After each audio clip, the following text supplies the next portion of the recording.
first of all, let me thank you for agreeing to be interviewed for this episode of AC&I, or Adapt, Create, and Innovate. These are strange times, as I think you and I were chatting about before we engaged on the webinar. And I want to take a moment to thank all the first responders and the other folks who are out there putting themselves at risk to keep us going while we do our part by sheltering in space and staying in as much as we can. Absolutely. I know you were sharing your experiences. I found that going out, many people are practicing physical distancing, and trying to do the right thing. And it sounds like you're having an interesting experience as well. Yeah, all of us are at this point, right? Yes. Yeah. And I think one of the exciting things, to the extent you can say that in this environment, I think there is some room for optimism, which is it really lends itself to your area of expertise, filmmaking, digital marketing, content, because I'm seeing so many interesting people pop up on LinkedIn and on Facebook. So this is Chris Bennett here with TIL, but more important, Jessica Randolph, the founder of JessBE Creative. And Jess, if you could, give us a summary, a soundbite that we might use to share with others. Oh yeah, I tell people to break it down in a soundbite when I'm interviewing them. So it's funny to hear that coming at me. So JessBE Creative is a creative advertising and communications firm based in Washington, D.C. I started JessBE Creative. I'm 26 now. I started when I was 23. And something that I love about art and business is that things are always changing, and new loves, new expertises are always coming to the forefront. So what JessBE Creative does is we combine creative content and cultural strategy with digital trends and figure out new fun ways to get the word out about what our clients do. And not one size fits all for everyone. And it's kind of like just detective work, always trying to figure out what works best for who. Okay. Well, I want to thank you for that. And just to underscore something, the reason we're doing these interviews, and this is the third, and I'm calling it the every month is Women's History Month edition. Yes. Because I think you're extending something that built on last month, where we interviewed Keisha Brown of Justice Connection. And we need to recognize that women, men, and people with alternative lifestyles are making history every month. Absolutely. So we're actually pleased that you're here to kind of represent the work that you're doing, which segues into a question about what's an outrageously creative moment that you've experienced in your journey so far? So I don't think when you are creative, you have one outrageously creative moment. I think that creative moments that matter are like the day-to-day choices that we make that add up. And when I started my organization, I had one really rigid view of what it would be. But as I got out there and learned more about what clients need, how you really get them out there and how my craft merges with so many others, I've learned that the JessBE Creative skill set is, again, it's cultural, right? Having that cultural competency, that idea that the things that you make should help move people emotionally, but also culturally. As a Black woman, as a Howard University graduate, right? Picking up on culture, the nuances that other organizations might not understand, being able to bring that to the table. But also, JessBE Creative, we're adding a couple new services. And one of those things is actual targeted digital marketing, right? So being able to bring that content.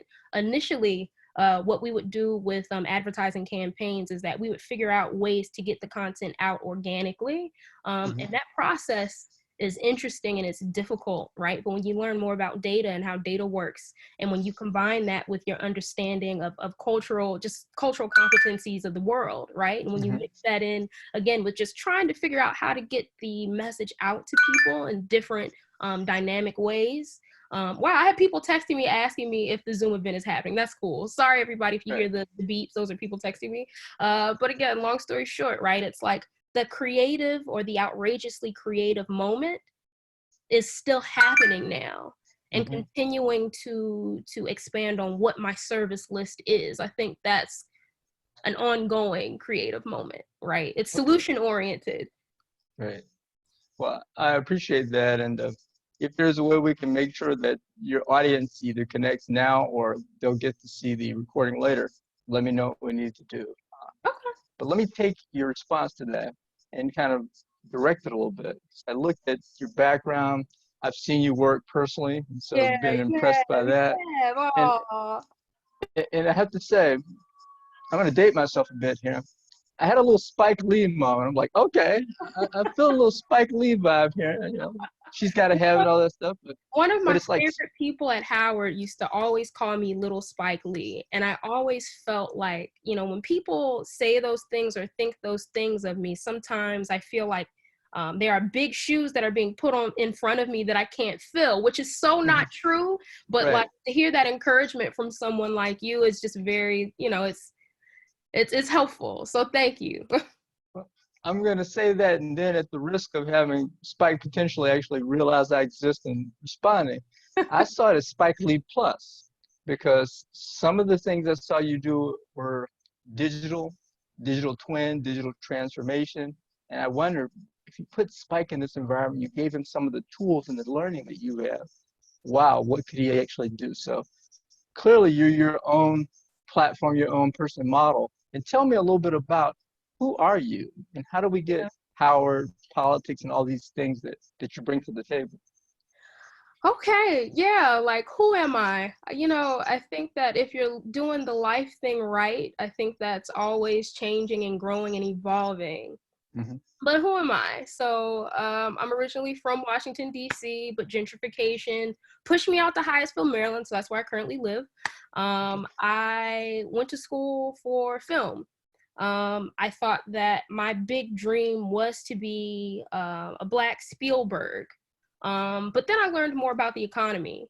I learned more about Black history. And I learned more about messaging and its effect on communities of color and queer communities and just communities of all backgrounds, right? And, you know, up until very recently, you know, when we talk about messaging, people really weren't having that conversation in a productive way, right? People weren't taking the chance to be inclusive. People weren't taking chances and telling the stories of different kinds of people with different needs, different experiences, different points of view.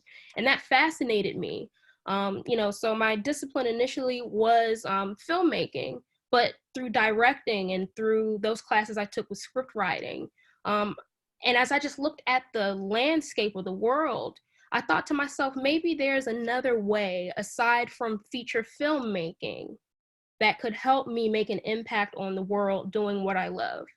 So fast forward to 2015, I was given the opportunity to work with a firm that changed my life, and it was called Revolution Messaging. And there I met really great friends and made really great mentors. One of my mentors, his name is Arun Chaudhry.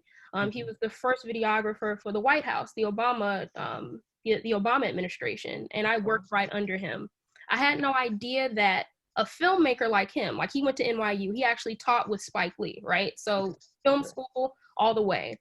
And the way that I saw Arun pivot what he knew about filmmaking into what he could do culturally and politically, I saw the prospect of filmmaking and digital storytelling, like the avenues opened for me, right? Like a filmmaker can do so many things because a filmmaker works with a camera, a filmmaker can edit, a filmmaker can write, a filmmaker can unpack and develop ideas in a way that regular people can't, right? So I thought to myself, wow, these creative people are natural born marketers. You know? So I worked on the Bernie Sanders campaign, and that's really where I got a crash course in what I do now. Again, you know, my original dream was to have film in a theater. right? But then I said, wow, there are other ways to make an impact. So that's how I kind of got into the space that I'm in now. My skill set is originally very political, but I found that those skills that I learned on the campaign trail and working on those projects translated into everything else that I do in my life today. Okay. Thank you for that. And that explains as a preamble to the next question, because it is, what are your sources of innovation? And you've already shared there's a political component, there's a creative component, Absolutely. and your view that there are incremental experiences that lead up to it. Could you elaborate on your sources of innovation? So, sources of innovation. Black women, Black men, queer folks, every kind of other in America is an innovator naturally. That is what we do. That is what we've had to do. And unfortunately, when the mainstream community, and when I say the mainstream community, you know, I'm talking about, you know, white folks who always have their story told. You know, when they do something slightly different, they're seen as an innovator. But what we do in the conditions of our lives, you know, we innovate every single day. I watch my mom, who's a piano tuner and a harpist, right? She started her business when she was my age, and she's still doing what she does for a living, right? I watched her innovate and trailblaze in her space out of necessity all my life, right? So when I think about sources or things that inspire me to continue to innovate, I believe in a way that is me continuing the Black radical tradition. That's something that we talk about at Howard when we, you know, in some of my favorite Black studies classes, right? Like we would talk about the Black radical tradition and how, and all the different ways you can continue it. So again, for me, my continuation of the Black radical tradition is to do like so many other Black women have done, and that's continue to figure out solution-oriented action that matters, you know? So, yeah. Well, I want to thank you for that. And yeah, having been raised significantly when I was younger by a then single mom, and we didn't have a lot of resources. In fact, the first friend I remember was a roach on the wall. I called him Irving. So I feel you a bit. And that actually starts to bring it home for us. So you had the experiences, these mentors, the great role models in your home. How do all those things, plus what else you've added, come together to create value for you and your stakeholders in your terms? Yeah, no, that's an interesting question. How does that? So I think that, and I think that this whole thing going on with this illness is going to change that, right? Like, I think sometimes all business owners, we're all kind of cocky assholes in our own way, excuse the language, but we all kind of are, right? And we're all very competitive. And I think that we have to now pivot the way we view how we do business, if that makes any sense, how we view doing business. How does that add value? How do all these experiences add value? I think all of the experiences I've had so far, thankfully, add value in so many ways. I'm trying to figure out a way to kind of like combine it so I can like deliver it into the soundbite that I'm always asking for my clients. Right. You summarize. Right. I think that the way that I service my clients, right? Like I think every agency has a way of doing things on its own. But I think that especially my political background gives me more of a communal focus when I think about what I'm going to bring to the table for my clients, if that makes any sense. So when we talk about the never-ending, how do I say this? When we talk about the never-ending growth that we should all be having, right? Like when I talk about the service list that continues to mature, you know, for all my clients, something new that I'm trying for all of them is setting up an actual event in real life, right? Like something that I always say to people is with social media is just a magnifying glass. All it does is make what you do larger, no matter what it is, for better and for worse. So my thing is you create the opportunity, you partner with folks that you want to work with, people that you respect in your industry. And then what you're doing is creating an opportunity, a genuine opportunity for content for everyone. And what that means then is that, again, like you're building your social media following, you're showing that you add value to other organizations, and you're making yourself look credible. So I think, yeah, the communal piece, I think, is what makes or what ties me together with everything. Okay. Thank you for that. I appreciate that response. And it goes right into the next question, which you already started to address. Do you have any COVID-19 coping words of wisdom you want to share with the audience? So aside from the obvious, which is like wash your hands, go outside, coffee is not water. So like I'm a person where like when I go to work, whether it be whether I go to the Hive 2.0 or whether I'm at the Wing, I'm part of two different entrepreneurial communities that are very different. I will sit down and I will nuke the same cup of coffee all day. In fact, I'm doing it now, but you know, whatever. I feel or I believe that with folks staying at home who like that sense of normalcy, right? Coffee makes me feel normal, but like you gotta break that up. Gotta break that up. So coffee is not water. That's mine. No, as someone who can nurse, I can nurse a cup of coffee half a day. I know exactly what you mean.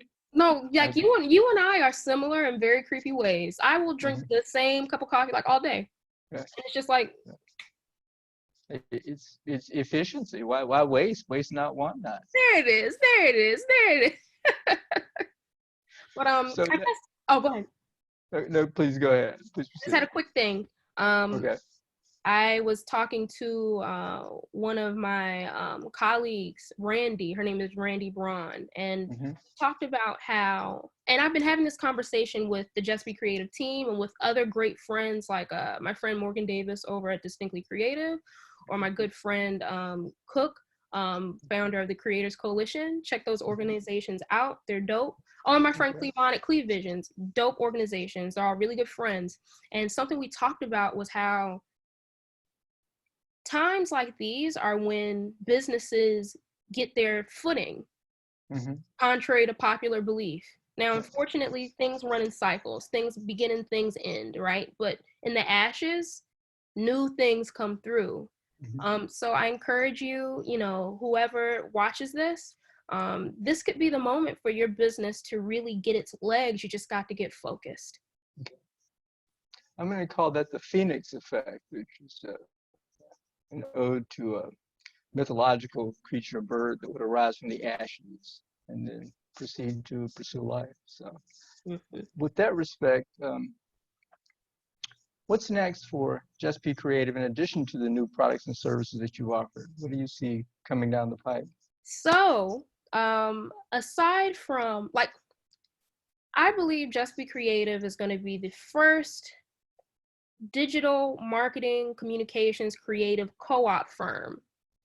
That's my vision. I didn't go into business to do it the way the white guys do. If you look at how folks are being laid off, people have no control over their lives. I just don't believe you become a leader to be able to manipulate people this way. I believe that if you're going to lead, you got to come and you got to do the right thing. So I believe JessBE Creative, and who knows, the name may change, but I will be the founder of a dope, again, digital marketing co-op that benefits everybody who works on it. So that's the future. That's the goal. Like once we get there, then I'll be happy. Aside from that, we're working on this really great event called Creative You. And as a matter of fact, Chris, I'd love to invite you because we're going to be partnering with Bay Atlantic University. It's going to be a day-long conference full of dope workshops, reading circles, music.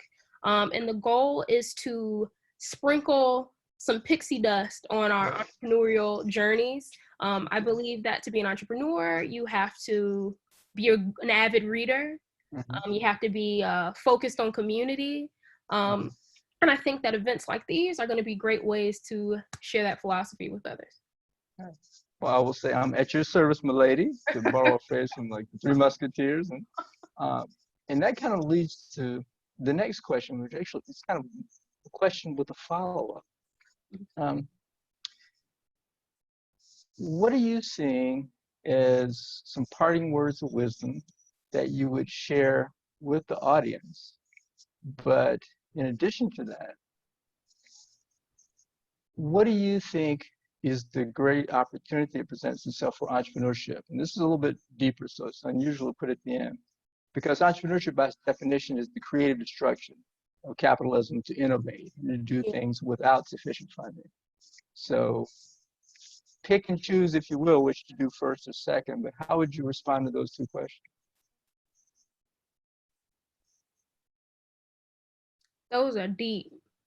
Synthesize it. Give it to me one more time, because I want to make sure I will do that. You the best answer. I'm going to flip the order. First, since entrepreneurship is creative destruction, innovation without necessarily having the right funding, what do you see coming out of that from the situation we're facing now? Well, number one, when you look at all of these, for example, the airline industry, right? Like they're begging for money from the government. Like they don't know how to manage their own finances. Like they're very entrepreneurial, I guess, right? Like they're living paycheck to paycheck just like everybody else. And I think just like always, entrepreneurs are always the trailblazers for folks in America, I think. Really around the world, but I think that entrepreneurs have a very unique responsibility to the world now. And again, just, touching on what I've always been saying since I met you, right? Like we have to really rethink the way that we do business now, because the traditional way will always break humanity when it's not done with a sort of consciousness and the words are escaping me. This is a really good thought though. Like I'll be unpacking it. Maybe I'll write something for my website later, but the point is, I think that we will always be the innovators in America and in the world. I just think we need to watch how we do it. That is not only well said, but I'm seeing an emerging theme of people who are faced with the question of how do you deal with what I call the pandemic economy, and then how do you actually move forward? Right. And entrepreneurship is consistently mentioned as a vehicle for doing that. So that's very well said. And that transitions to our closing question, which is parting words of wisdom to share with the audience. Do you have any you'd like to? Yeah. I guess the two things, and these are the two things I tell myself when I'm having a hard time, because we all know how dark days get for everyone, especially for entrepreneurs. Entrepreneurs are, or creators in general, I don't know, we have certain pieces of our personality that are just different from everyone else's. And something that I would say is that you are not always going to have the answer. You being successful or respected by people won't have anything to do with you being the person that has every single right answer to every single thing. Sometimes you'll have the answer. Sometimes you won't, and you might need to ask a friend. Sometimes you might have to put your head together with a couple of other people. But just because you are you does not mean you should expect to be the master of everything.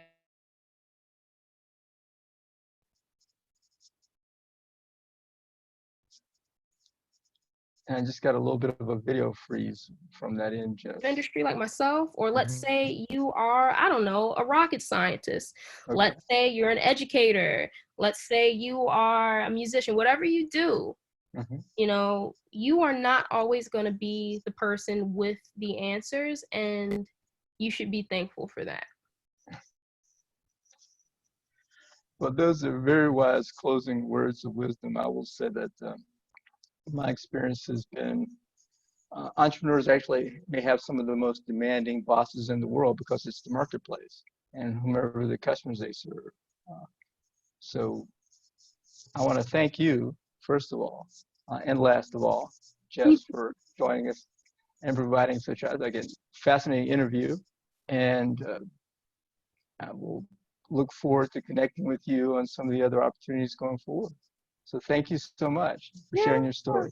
Yeah, and thank you so much for inviting me. And, you know, folks, if you're tuning in after this, I'm so sorry. We had an issue with the Zoom number. But thank you everybody for tuning in. And Chris, thank you so much for the invite. We're gonna drink 1 cup of coffee a day. We're gonna nuke it all over and over again. But long story short, I just hope that you stay healthy and safe. And if you need something, you need to give me a call. Same to you, Jess. And I will say shamelessly that we're probably going to invite you back after this because we want to compare your in the COVID situation to after the COVID situation. So Okay. we welcome that and look forward to your wisdom. Yeah. Thank you. I'm looking forward to it. Right, take care and enjoy the coffee. Thank you. You too, man. I will. Goodbye. Bye.